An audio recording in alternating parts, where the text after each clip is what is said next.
Welcome back, everyone. This is episode 9 of Town Hall. I'm here, as always, with my esteemed co-host, Mayor Steve Schewel.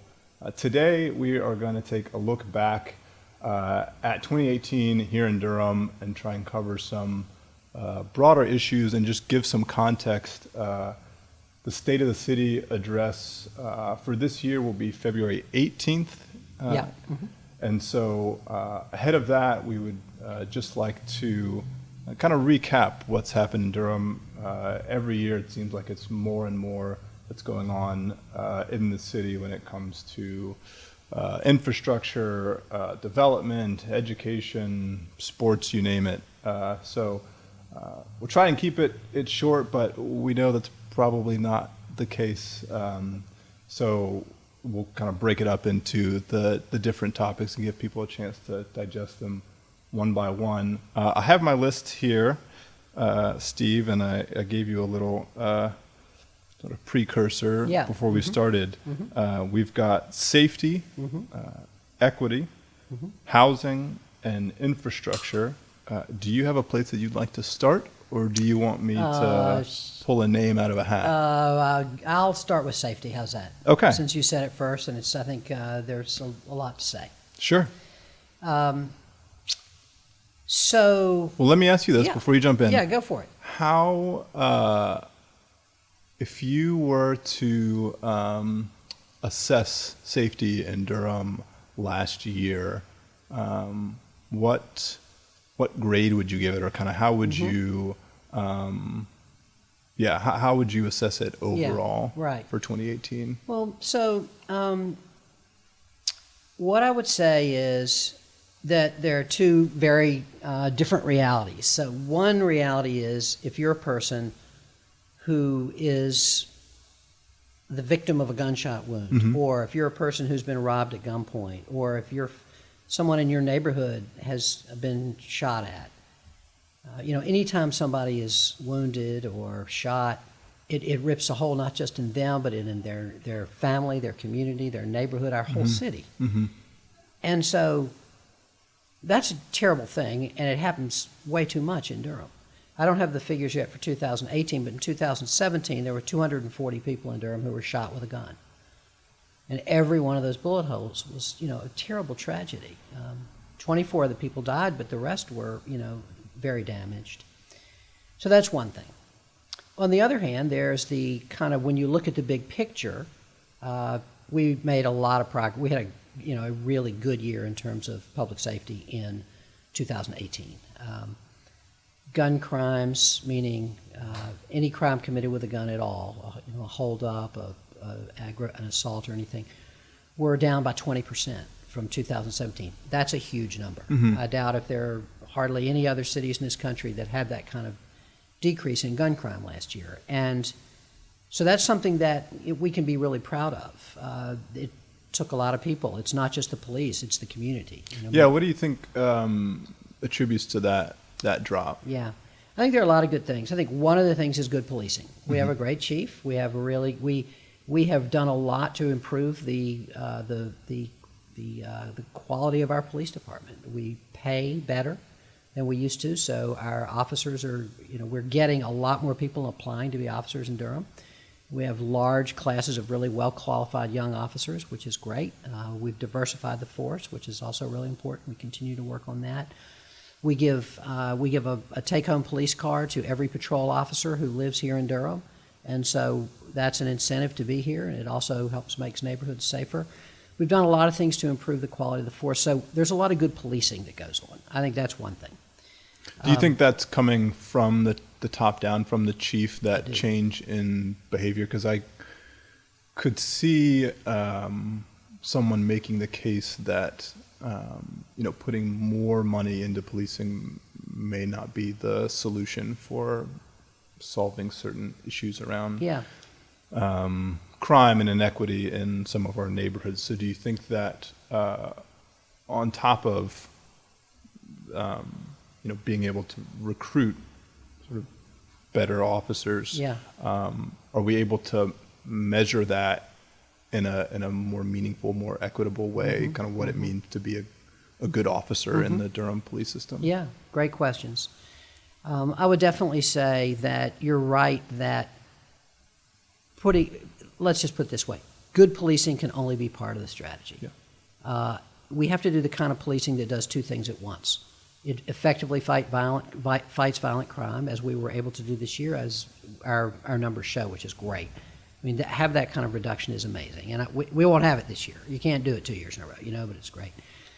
But the other thing that we've been able to do at the same time, which I think really shows where we are trying to go with the Durham Police Department, and this gets to your question, is we've had a lot of successful reforms that have made a big difference. So let me describe those. And these are the kinds of police reforms that work to win the trust of communities, because I think that's the other really critical thing. We're not going to fight crime effectively unless we have the trust of communities. So,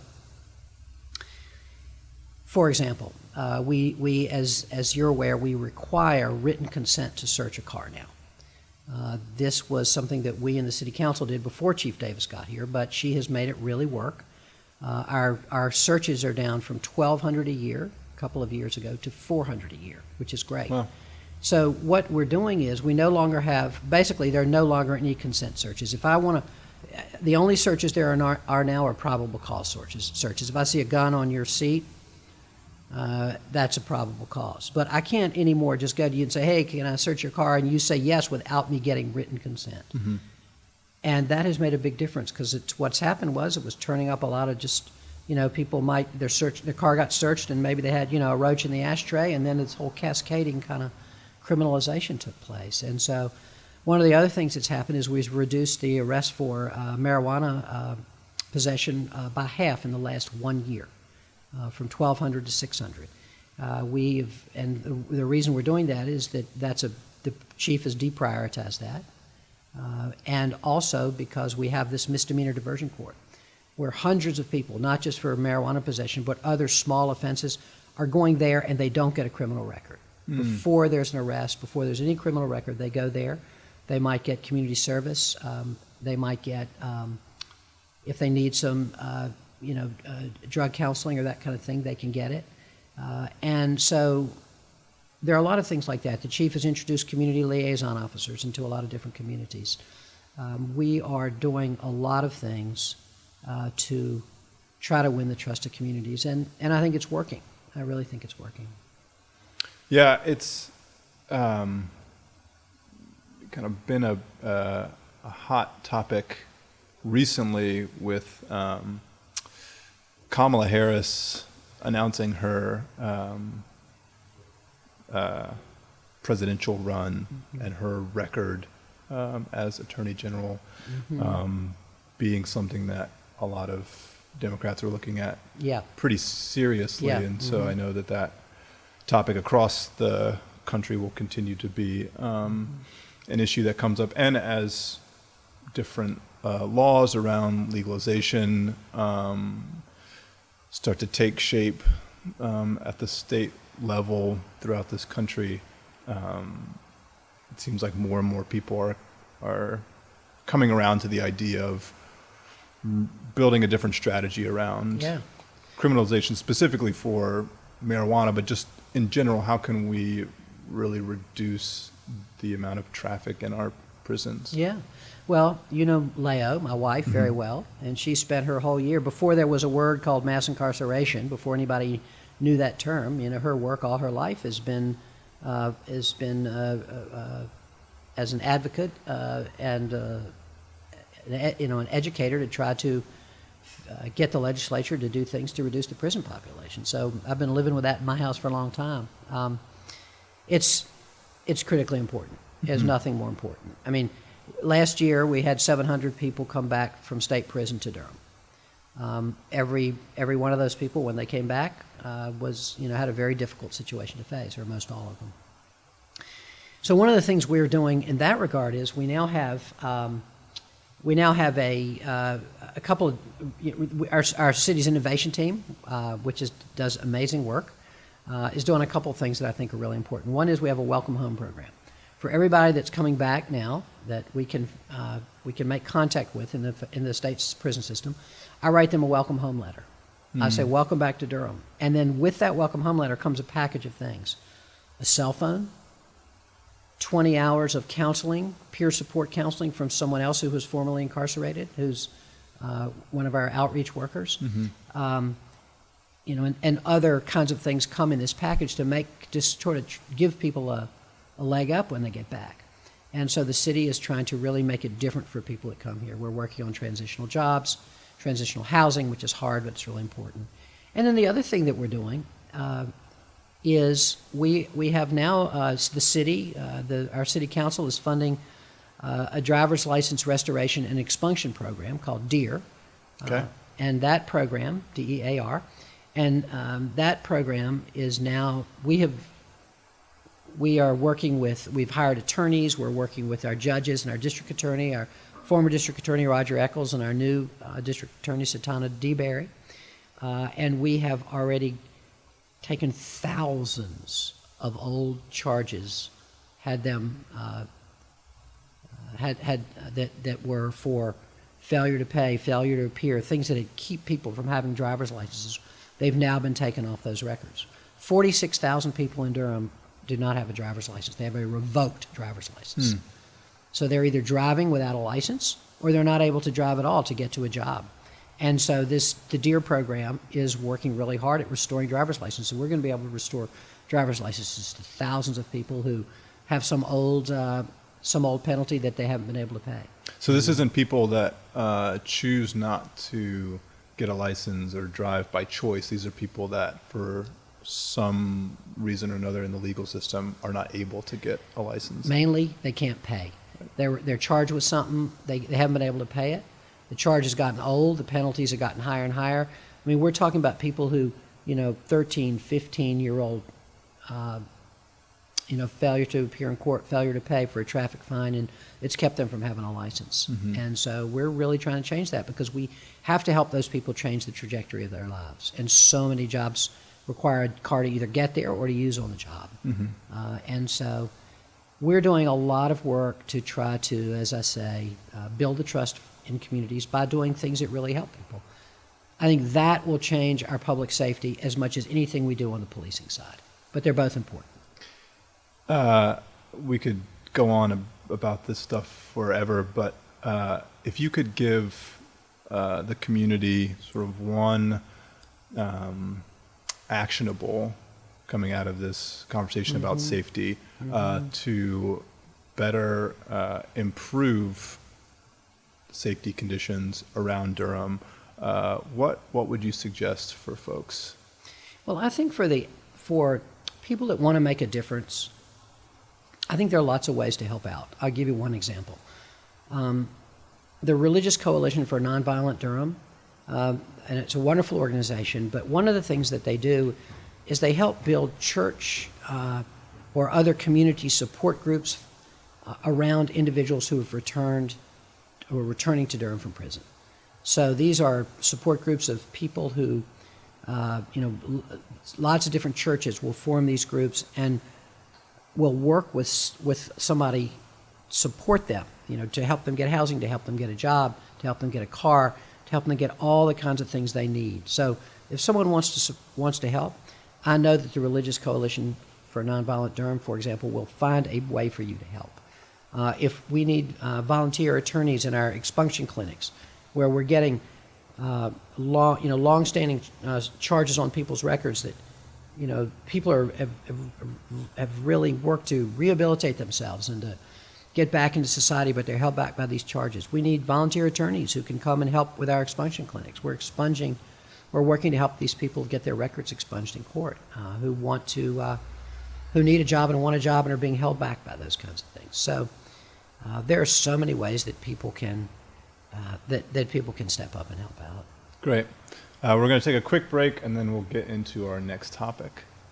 All right, Steve. So for our next topic, we were talking a little bit before we broke about driver's license.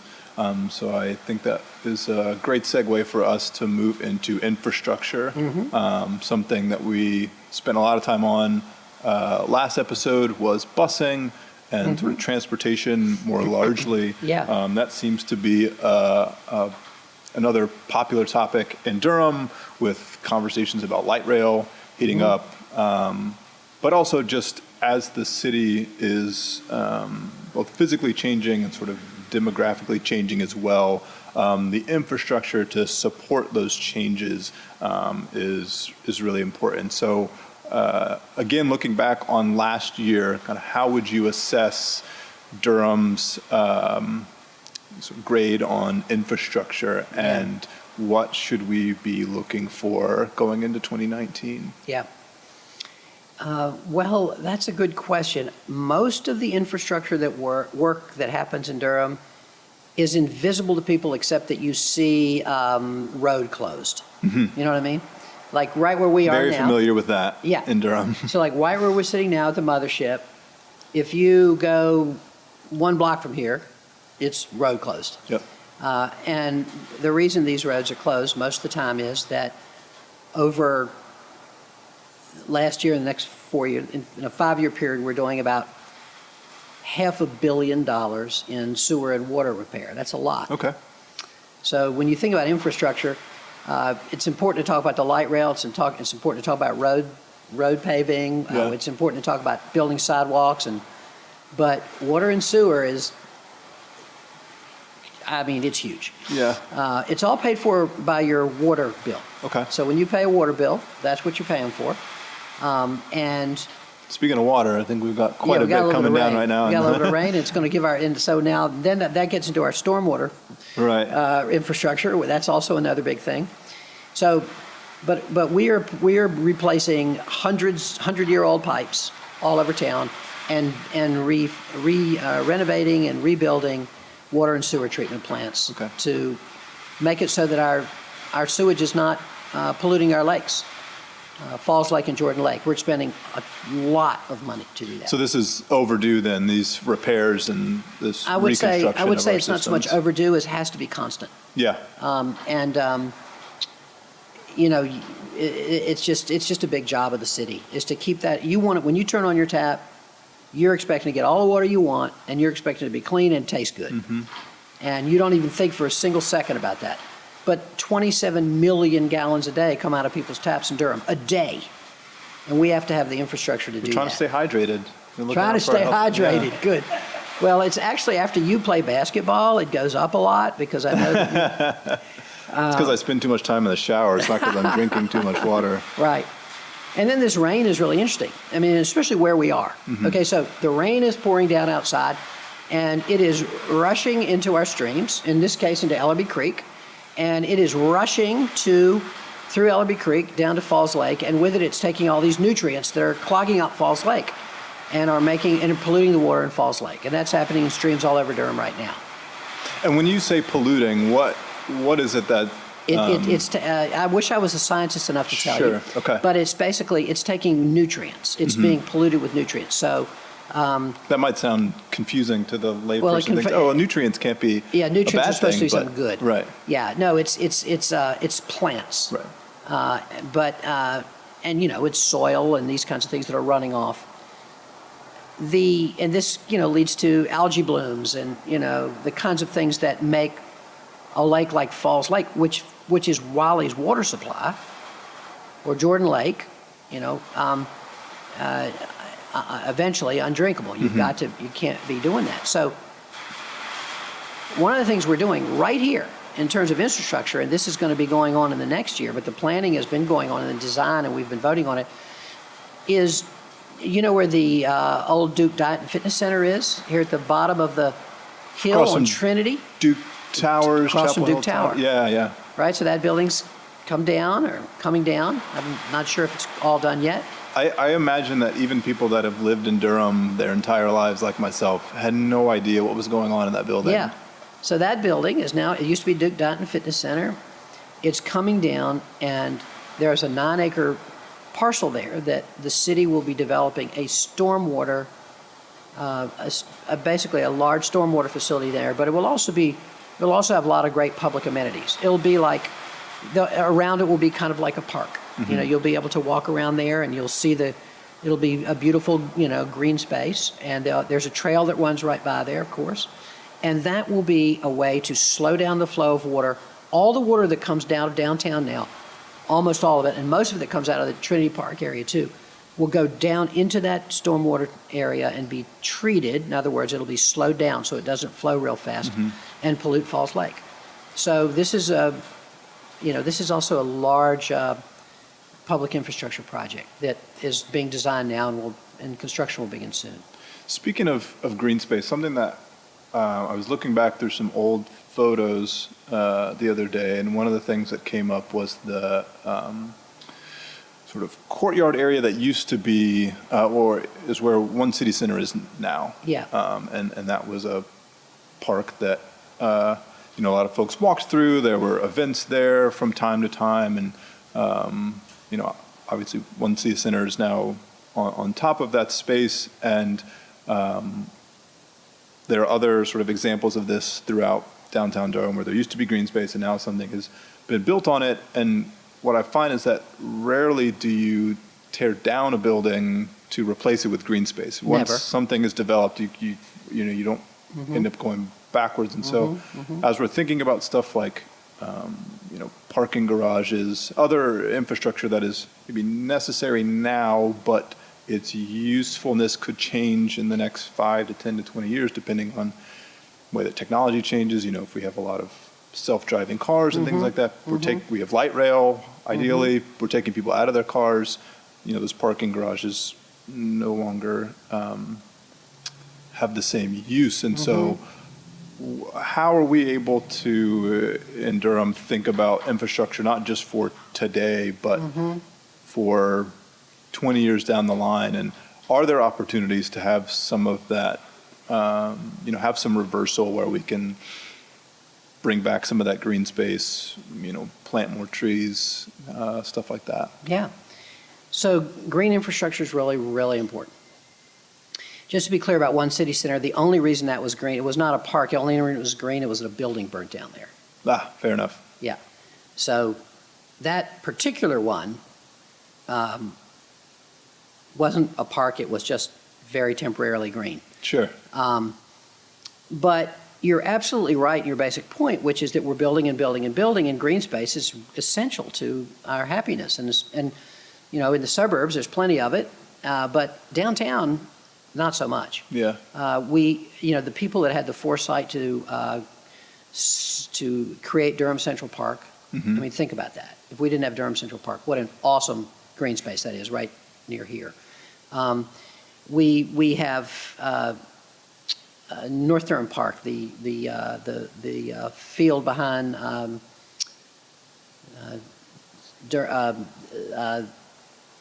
this Durham Central Park School. Right. Yep. So the big field back there. That's a really great piece of downtown open space.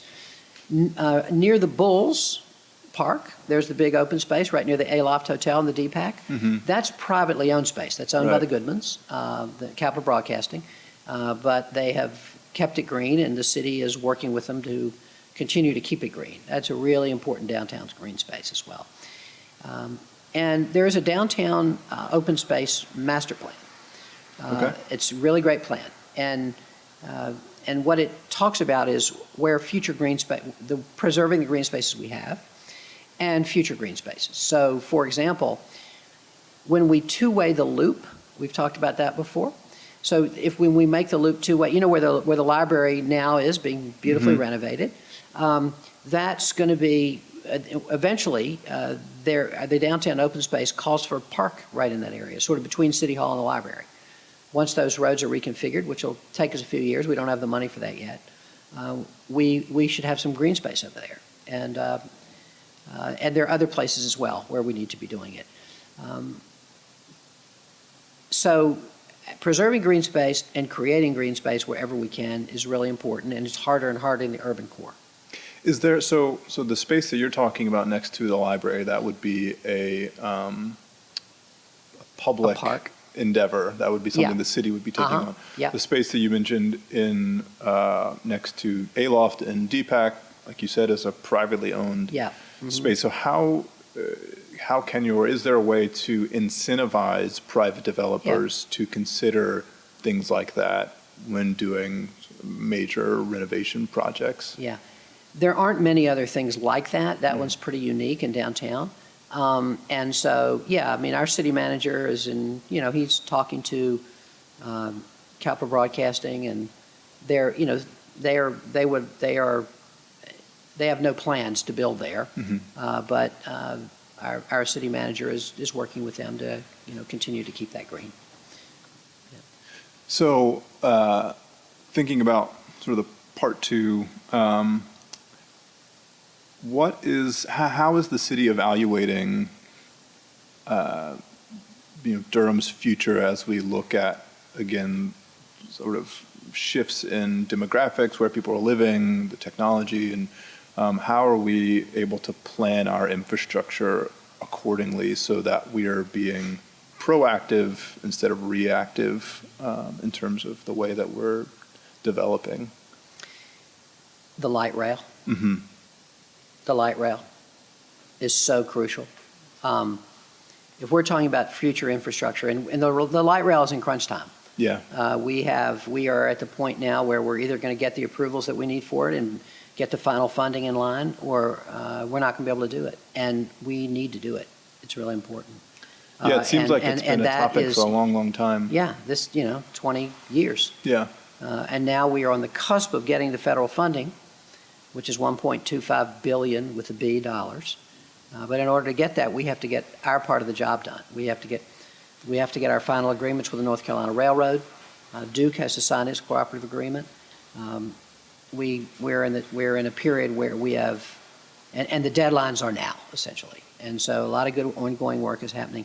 But if you're talking about planning a future for this region that will take into account and guide the growth like we want to, it's all about rail transit.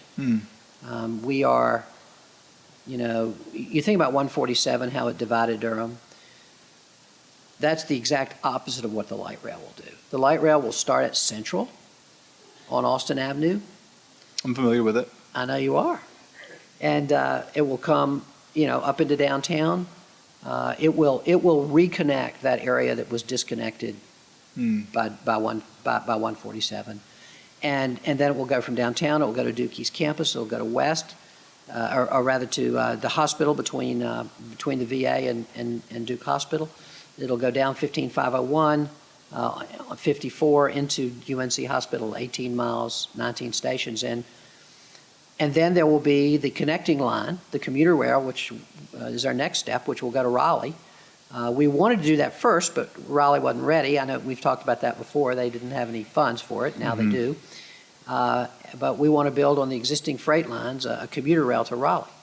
So once we have that, that will change and guide how we grow. The density will arise around the station areas, which it should.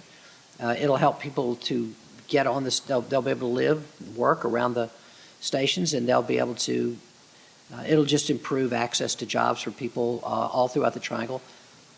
And especially for people in Durham, all those people that don't have licenses we talked about, the fare will be the fare of a bus fare, and that will be the light rail fare. And people will be able to get around affordably, and it will change how we grow. So that's the big answer to how we're thinking ahead. We have no choice. We don't do this, in 15 years we're going to be the largest region in the country without a rail system. We won't be competitive, and we won't have our quality of life that we want. We'll be stuck in traffic for the next 50 years. Our air quality will decline. I mean, all the things that we need to be a great region and a wonderful city will be diminished. Yeah, well, I spent a little time on 40 last night going to Raleigh for an event. What time was it? Right in the thick of things, about 4:30, 5 o'clock, and that's all I could think about is, man, wouldn't it be great to just hop on a train and be there in, 10, 15 minutes? I don't know how fast these things are supposed to go, but I really do think that's, and I know there are a lot of complications. I'm not super well versed on all the things that it takes to get the light rail, but I just know as someone who has lived in Durham but has done work in Chapel Hill and Raleigh, that having that sort of connectivity would go a long way in for way of life, for our education systems, to be able to connect to universities. Oh, yeah. So, yeah, again, it's one of those topics that we could go on and on about. But you're right. It's so important. If there is something that, for folks who want to participate more in the conversation about infrastructure or do more to support things like parks and green spaces or bus transit, participate more in the light rail conversation, what would you suggest that they do? So that's a great question. So there are various things people can do.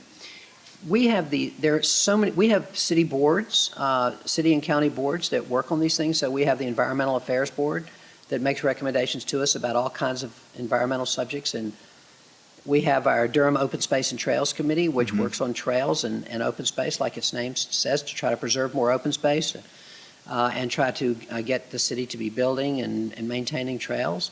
We have the Bicycle and Pedestrian Advisory Committee, the BPAC, and they're a great group that advocates for bicycle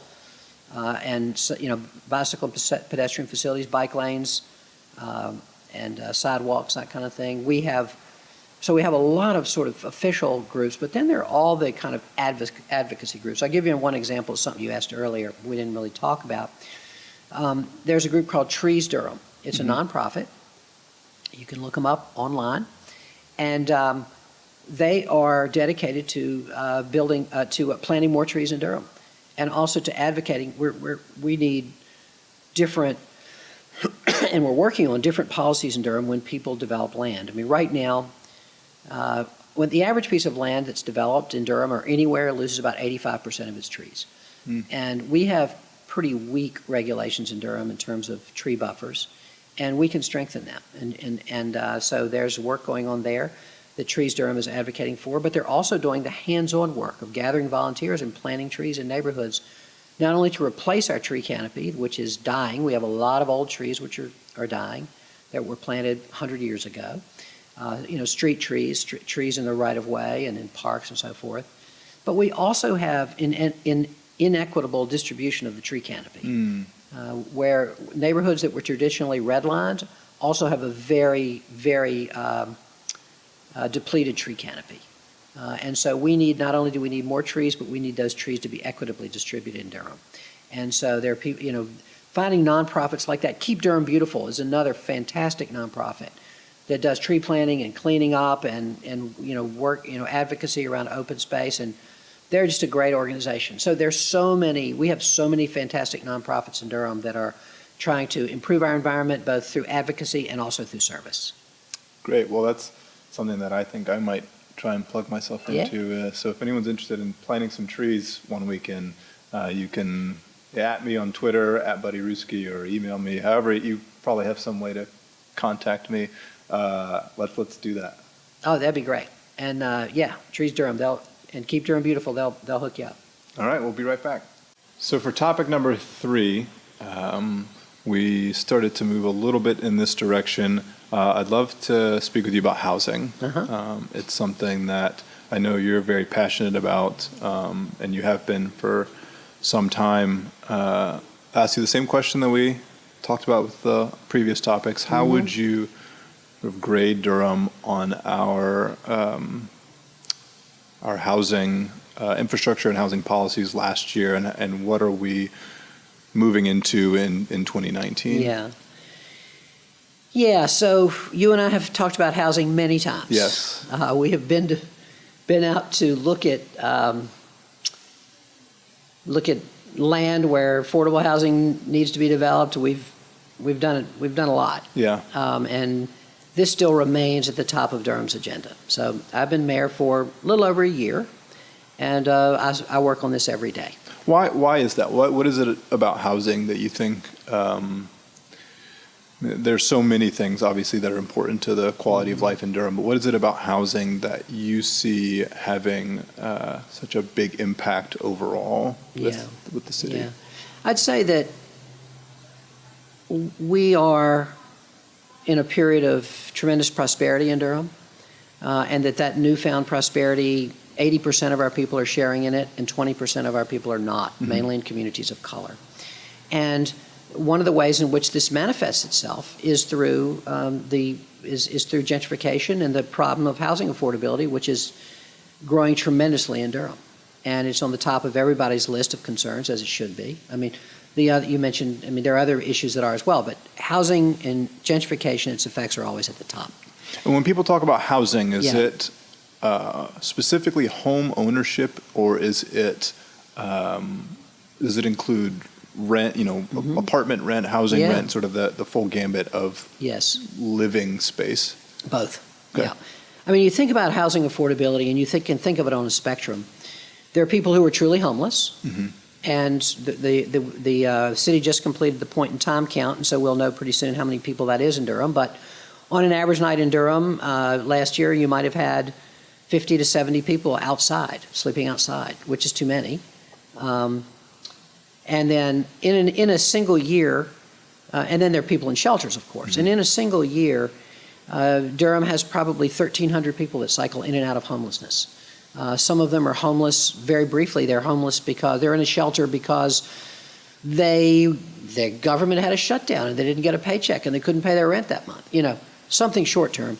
And then there's some people, including the people that live outside, who are, have addictions or, post-traumatic stress. They're veterans whose lives have been devastated or something. So there's that part there's that end of the spectrum, and we have a whole lot of work going on in order to change the lives of homeless people in Durham, which I can talk about. But then you go all the way up the spectrum, and then there are people like you.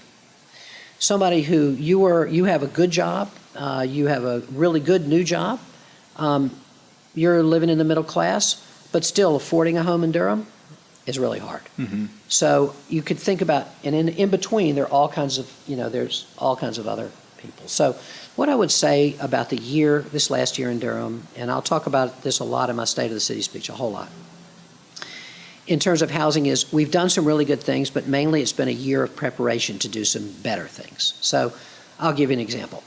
One of the things that we have in Durham that leads to homelessness and a lot of other problems is we have evictions. Right. So 900 eviction filings in Durham a month, 500 people evicted in Durham every 900? month.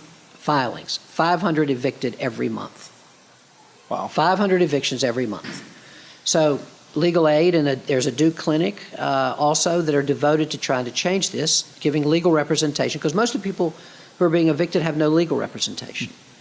So the city, with your tax dollars, we're funding 2 attorneys and a paralegal to work with these eviction clinics to increase our ability to help people be represented in eviction hearings. And the people who are represented by attorneys are evicted at a far lower rate than people that have no attorney. So that's one of the things we're doing, again, kind of, when you think about kind of at the lower end of the income spectrum. Sounds like a good use of my tax dollars. I think it is a good use. Pretty happy about that. It is a good use.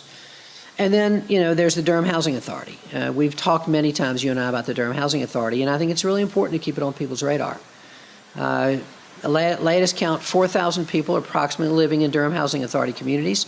Their average income is $13,000 a year. Many are old, many are disabled.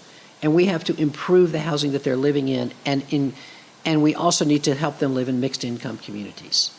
If you live in the Durham Housing Authority community, and one of them you're, McDougal Terrace or Cornwallis or Oldham and Liberty, you are bearing the double burden of poverty. Mm-hmm. Not only are you poor, but everyone around you is poor. So we have to change these communities. We have to help the people continue to live there with the same highly subsidized rent that they're receiving now. And we need to make these mixed income communities, and we can do that. It's just going to be very expensive and very hard, and it's going to take a decade. It's going to take a decade. Are those people living, that $13,000 a year, is that full-time? Are they on, or most of them have full-time jobs? Some of them work at Bojangles. Sure.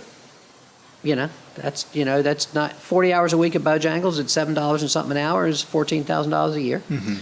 But some of them just have disability, Social Security disability, or they're they're old and all they have is a little bit of Social Security. Right. So there are a lot of old and disabled people there as well. But there are a lot of people that work jobs. Yeah. And it just don't make anything. Right. And so that's the whole other end of the housing problem in this country is we're not going to subsidize our way out of it. We're not going to be able to use your tax dollars to build enough affordable housing so that everybody has a house. People have to have good jobs Right. that they can afford housing. Right. And so that's crucial. And our city ability to influence that, we have some, and I'm going to be talking about that in our State of the City, but we don't have a lot. We don't have a lot of ability to influence because we live in a big global, in a system of global capital, and that's driving wages a lot more than anything that we can do. In addition to which, our state legislature doesn't allow us to set a citywide minimum wage. We would love to set us a citywide minimum wage, $15 an hour, or whatever makes sense. But now the state legislature doesn't even let us do that. And so, but in terms of housing, going back to that, we are putting a lot of things in place. We're working on an affordable housing loan fund, which I'll be talking about at the State of the City. We're working towards, again, the redevelopment of the Durham Housing Authority properties, which will not only serve the people who live there now, but add lots of affordable and market rate housing to downtown. We have the missing middle housing discussion going on, the expanding housing choices that our planning department is bringing us to talk about how to densify in town so that more people who want to live in town and won't have the expense of transportation, which is expensive, will be able to live in town and be able to walk and bike and get to work that way. And we have a whole lot of other housing work going on. And I think this year we've had some good successes. We have received the tax credit for the 82 units of affordable housing right next to the bus station, the transit station downtown, which is a wonderful place to have affordable housing for people. It'll be so great that it'll be right there near where they can get a bus. And we have a lot of other affordable housing work going on by our nonprofits. Durham Community Land Trustees has got 54 units that it's redeveloping with the help of the city in East Durham. CASA is redeveloping lots of units in Durham.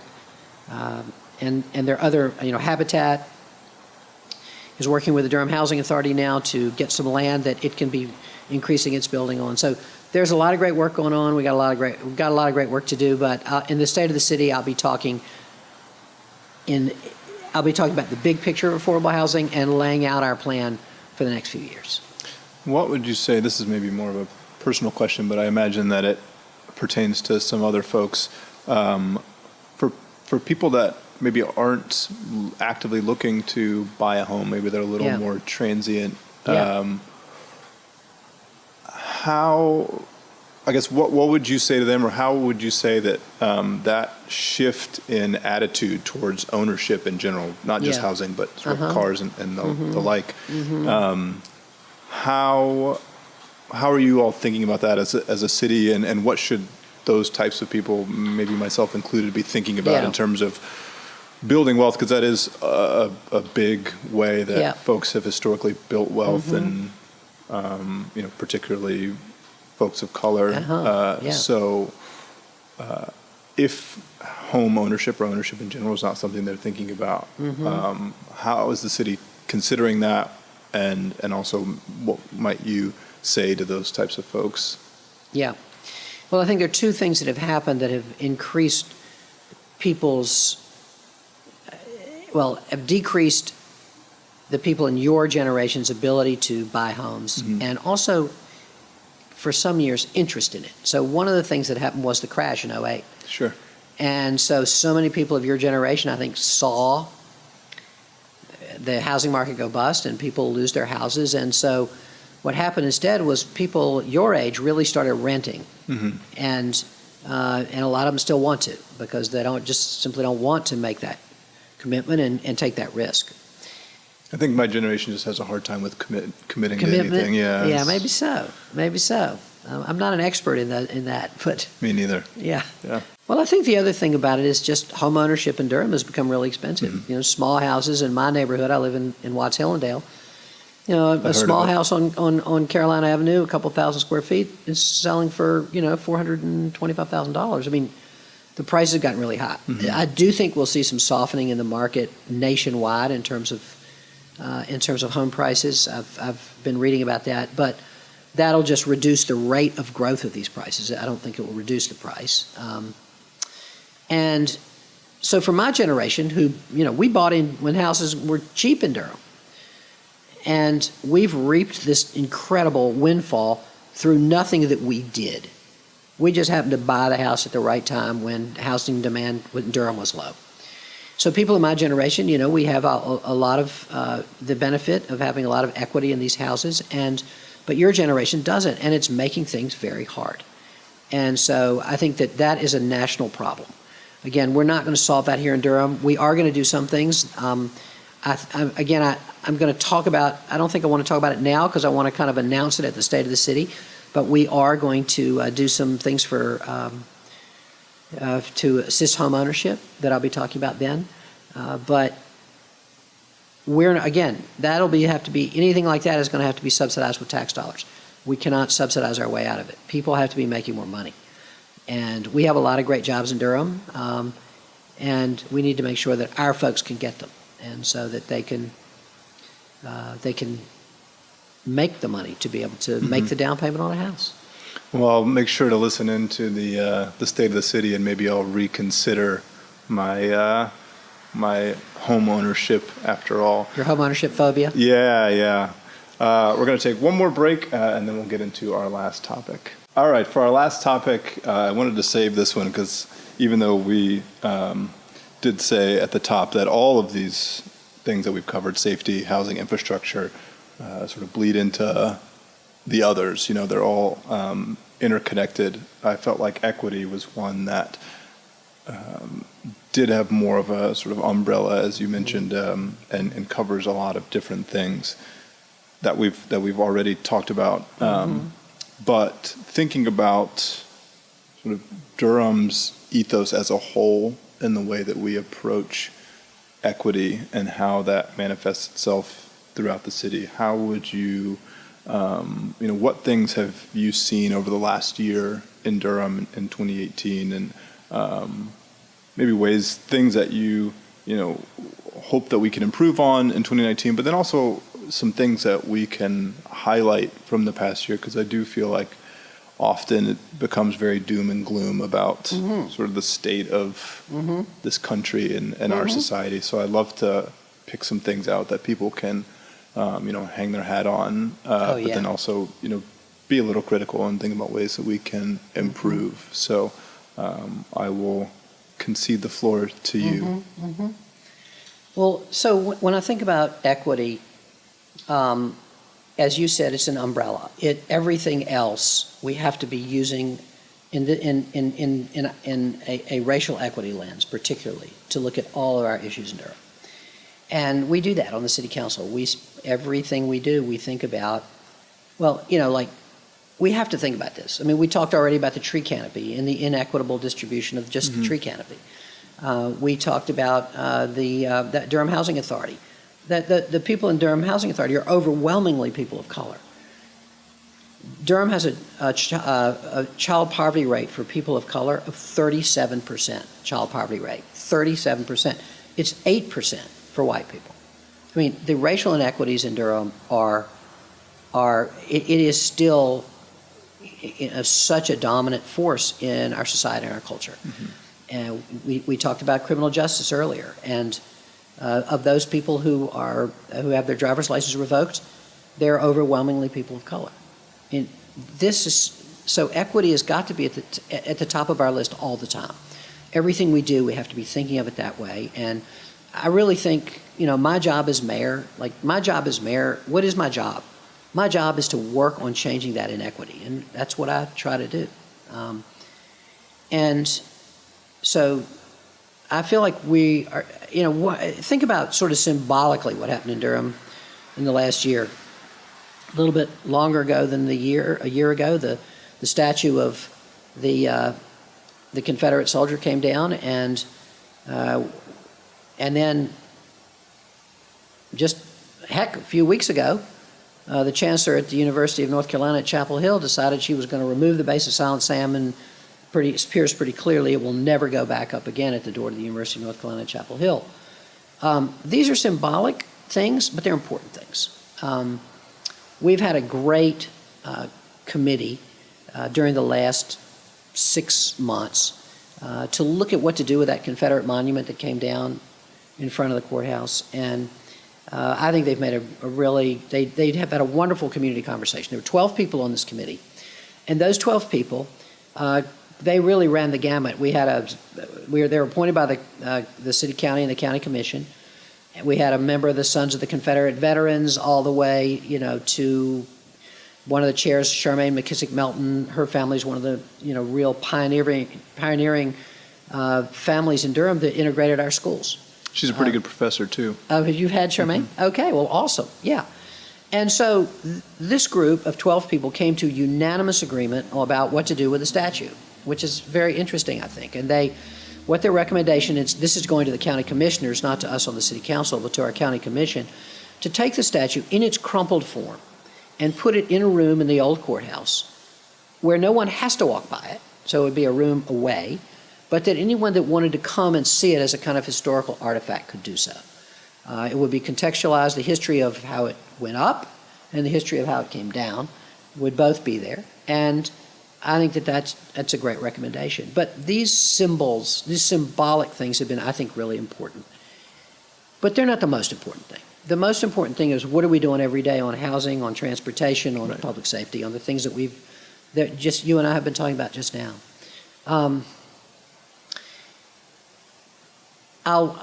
One of the things we've done this year, and I'm really proud of, is we have started a racial equity commission that has a 1-year term. It's being headed by Judge Elaine O'Neill, and who's also now at Central is she has a interim position, big position at Central right now, but Judge O'Neill is heading our racial equity task force. And they're going to come up during this year with ways in which they think Durham can work to become more racially equitable. Not only what the government can do, but what the community can do. Mm-hmm. So there's that ongoing work. Our new Women's Council is working on the mayor's committee is working on how are we going to make things more equitable in Durham for women. And we've just started this, and it's going now. Our participatory budgeting work. We've set aside $2.4 million for participatory budgeting. So grassroots participation will decide how to spend that $2.4 million. So there's a whole process around that people will be able to get involved in and vote on projects that various neighborhoods propose. So that is also something to increase equity in Durham. We have a lot of, I think, one other, aside for our African American community and the inequities that they face, our immigrant communities, especially our Latinx community, is also really faced with a lot of inequities. And so we're the city government right now, we're in the midst of doing a language access plan so that we're making sure that everything that the city does is accessible to people in Spanish. We're doing a lot of other things to kind of welcome and create equity for our Latinx community. So these are things that are all at the top of the list and need to be. We have to keep equity at the very top of mind in everything we do. So that's work that is just, it's ongoing. It's every day and it's everything. Mm-hmm. As the demographics are changing in Durham, I think the last statistic I heard was from Adam Klein. 90 people a day were moving to this area. I don't remember if it was Durham specifically or the Triangle. 20 a day to Durham, 90 a day to the Triangle. How does that break down demographically? Yeah, it's very interesting. Yeah. In my head, I have a certain idea of who those people are based on... I bet you're wrong. I would Let me hear who you think I would they like are. to be. Let me hear who you think they are. Based on the types of jobs that I know are being created here, as much as there is, good work being done around trying to position those jobs to be available to a wider swath of people, my guess is that a lot of the folks that are moving from out of town to claim those jobs tend to be more well-off, middle upper class, and white. But I would love to be proven wrong. All right. That's my assumption. So let me tell you about our in-migration and So for the people who are moving to Raleigh, you're right. But the Washington Post about a couple months ago now did a piece on the largest cities in the country, including Durham. We're about the 75th largest city in the country. And they looked at their in-migration. Durham is growing the fourth most per capita of any city in the country. People are pouring in here given our size. Mm-hmm. But here's what's interesting about our in-migration. We're in the top 10 in Asian American, African American, and white. And we're also very high in Latinx in migration. We have some of the most, not only are we a very diverse city, we have some of the most diverse in-migration of any city in the country. Maybe the most. And so I don't know about the socioeconomic status of those people. I mean, you talk about the people that are coming in here, you know, are they well off or middle class? I think probably a lot of them are, I'm not sure. But the racial demographic I think is really fascinating, because I think that our diversity is attracting diversity, which is great.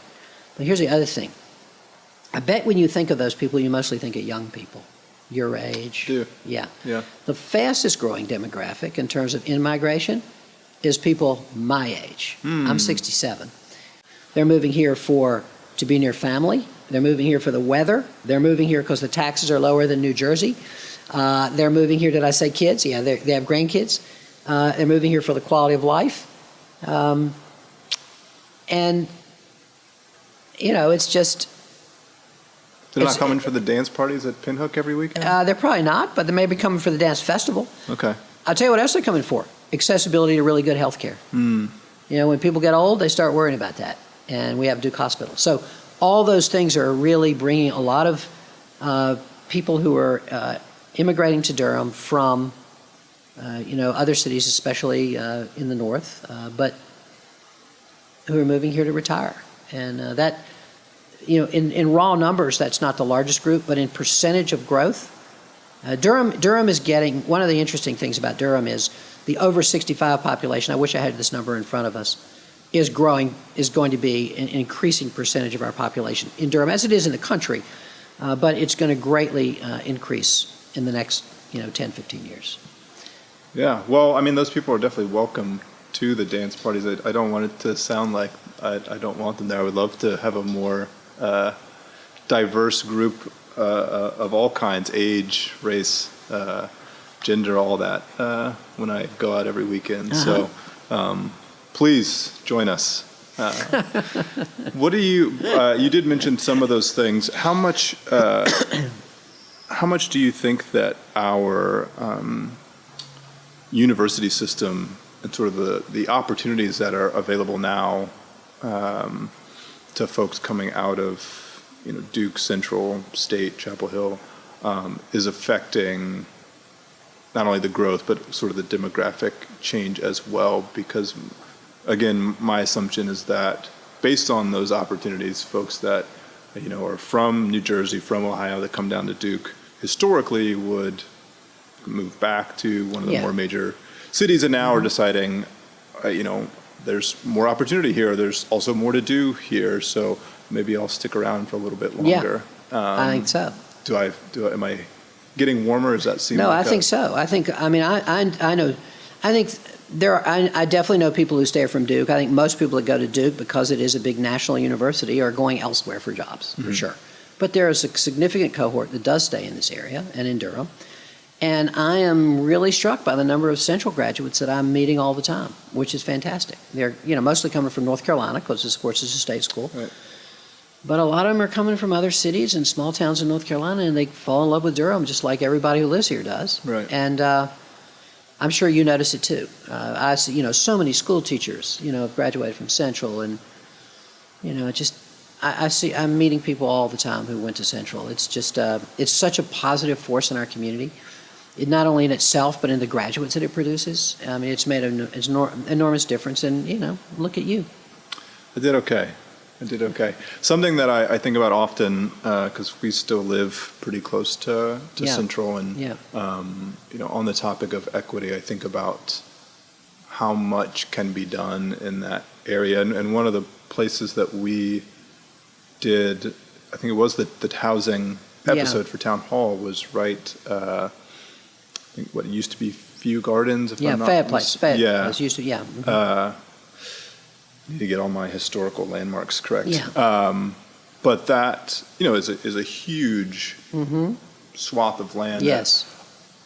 I imagine had it been on a different side of town, that, it would have been completely filled up by now.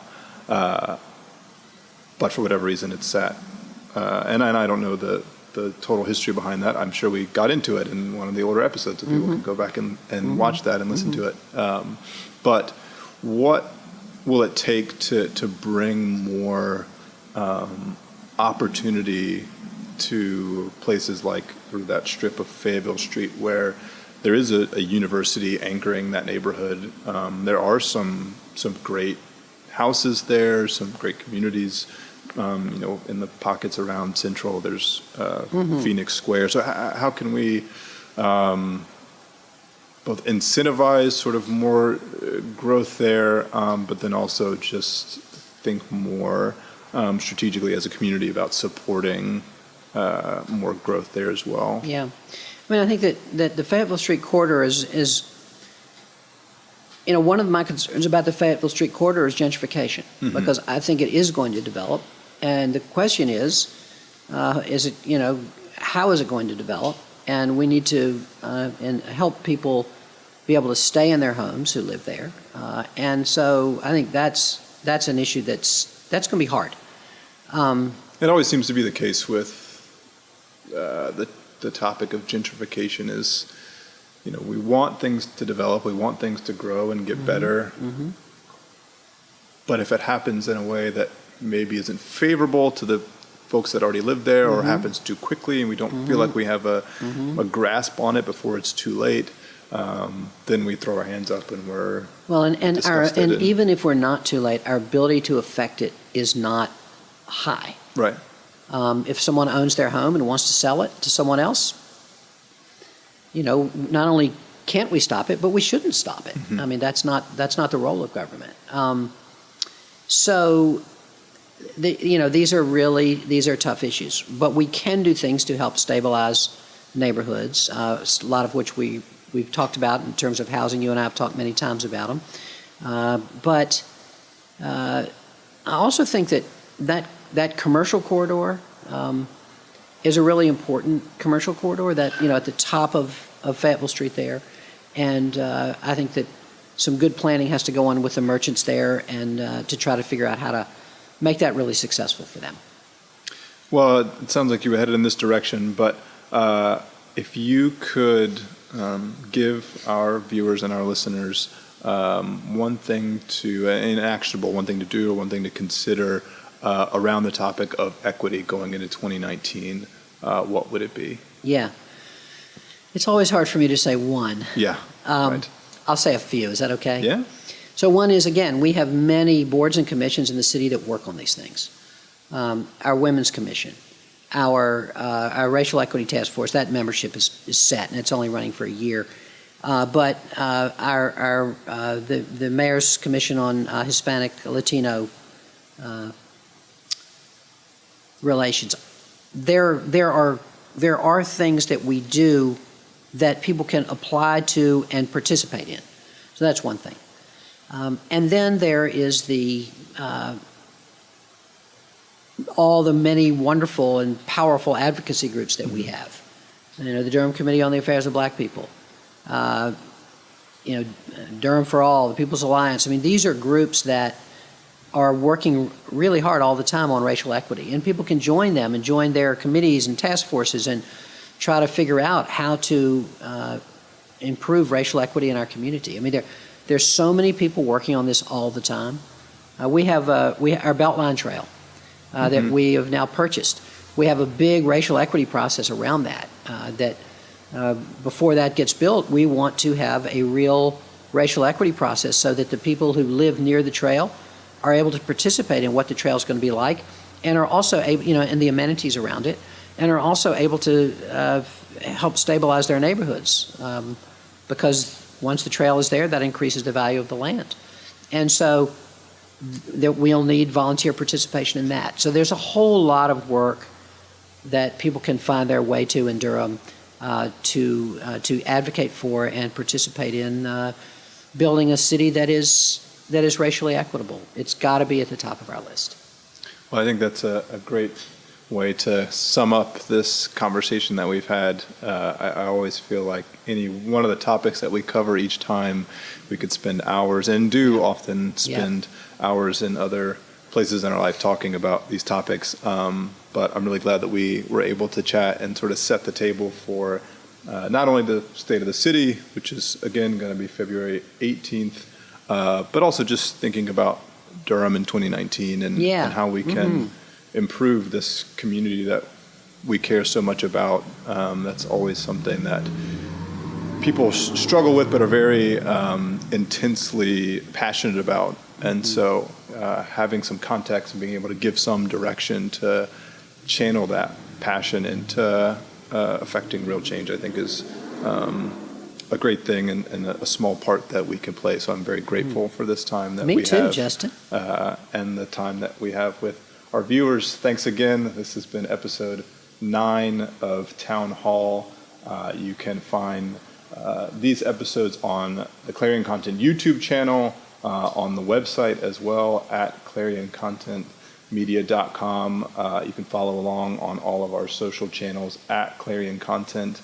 You can find me on the internet, mostly on Twitter, at Buddy Ruski, BUDDYRUSKI. I'm trying to cut back, but if you have something interesting to say, I can't help but engage. So please reach out if you have more questions about the show, about Durham, topics that you're interested in that we can talk about.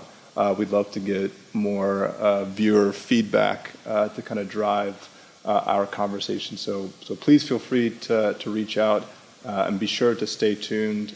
February 18th, where can people watch the State of the City? So Channel 8. Okay. Will it be on the internet, on YouTube for us millennials? It will be, for sure. Yeah, great.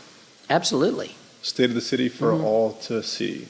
Thanks again. We'll see you guys next time. Have a great week. Have a great week. I will say, though, I don't think you guys did nothing to change the value of your house. One of the things you did was make Durham so outstanding that it became such a community that is part of what changed the value. True. So I'll give our generation credit for helping making Durham cool. Cool. I don't think the camera was running for that part. We missed that.